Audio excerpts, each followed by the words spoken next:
আরে বাংলাদেশের একজন খ্যাতিমান মুফাসসিরে কোরআন মারা গেলেন, তার জন্য জুমার দিন খালি দোয়া করে এই দেশে কত ইমাম যে চাকরি হারিয়েছে তার হিসাব নেই।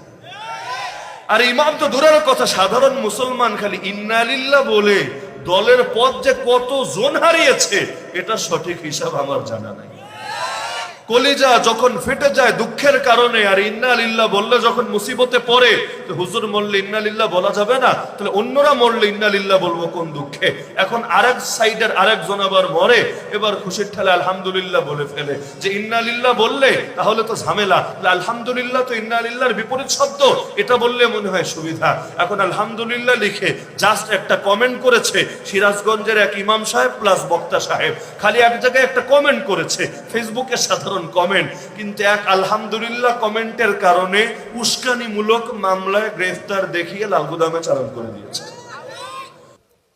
জান দিয়ে দিলেন, ঈমান দিলেন না। মুমিনের হাল তো এটাই, কল্লা দিতে রাজি হয়, ঈমান দিতে রাজি হয় না।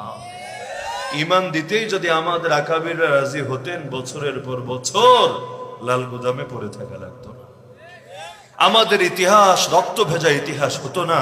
সাইয়্যিদুনা হুসাইন একটাবার যদি খালি বলতেন, আরে তোদেরকে মেনে নিলাম, বিন জিয়াদ তোর নিঃশর্ত বায়াত দিয়ে দিলাম, সেদিন হুসাইনের রক্তে কারবালার প্রান্তর আর রঞ্জিত হতো না। কিন্তু জান দিয়েছেন, মুখ দিয়ে এই বাক্য বলতে রাজি হয় নাই, রক্ত দিয়ে আমাদেরকে এটাই শিখিয়েছেন, ঈমানের দাম বেশি, রক্তের দাম কম। যেই রক্ত ঝরে ঈমানের জন্য, সেই রক্ত বড় দামি রক্ত হয়ে যায়।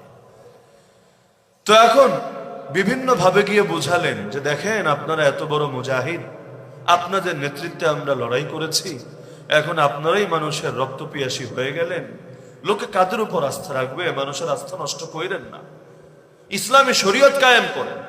আপনারও দরকার নাই আমার মত মানার, আমারও দরকার নাই আপনার মত মানার, আসেন সবাই ইসলাম মানি, দেশে শান্তি চলে আসবে। কারণ ইসলাম তো শান্তির ধর্ম, যেখানে যায় শান্তি নিয়ে যায়। যেখান থেকে ইসলামকে মাইনাস করা হয়, সেখান থেকে শান্তিও চিরতরে মাইনাস হয়। ব্যক্তি জীবনে ইসলাম ঢুকলে ব্যক্তি জীবন শান্তির জীবন হয়ে যায়, পরিবারে ইসলাম ঢুকলে পরিবার শান্তির পরিবার হয়ে যায়, সমাজে ইসলাম ঢুকলে সমাজ শান্তির সমাজ হয়ে যায়, রাষ্ট্রে ইসলাম ঢুকলে রাষ্ট্র শান্তিপূর্ণ রাষ্ট্র হয়ে যায়। দুনিয়ার পরতে পরতে ইসলাম ঢুকলে গোটা দুনিয়াটাই শান্তির কেন্দ্রে পরিণত হয়ে যায়।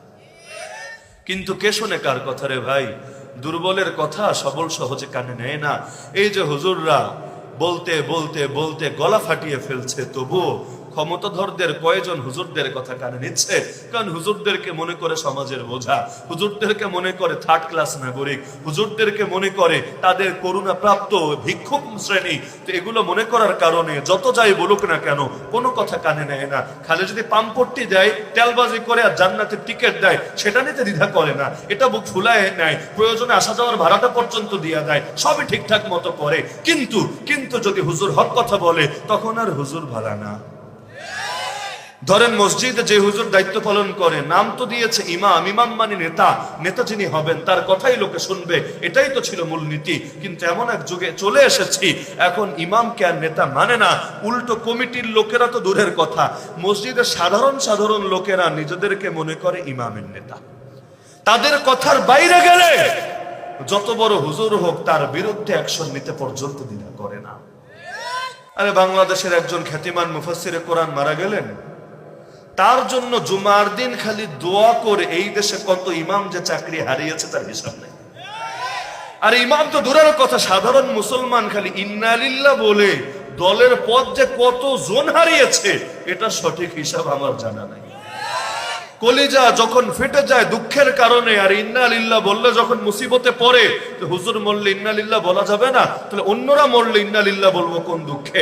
এখন আরেক সাইডের আরেকজন আবার মরে, এবার খুশির ঠেলে আলহামদুলিল্লাহ বলে ফেলে, যে ইন্না লিল্লাহ বললে তাহলে তো ঝামেলা, আলহামদুলিল্লাহ তো ইন্না লিল্লাহর বিপরীত শব্দ, এটা বললে মনে হয় সুবিধা।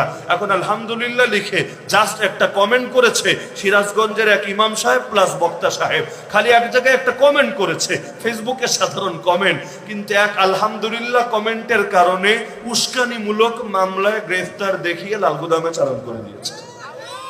কই যে যাবে লোকে?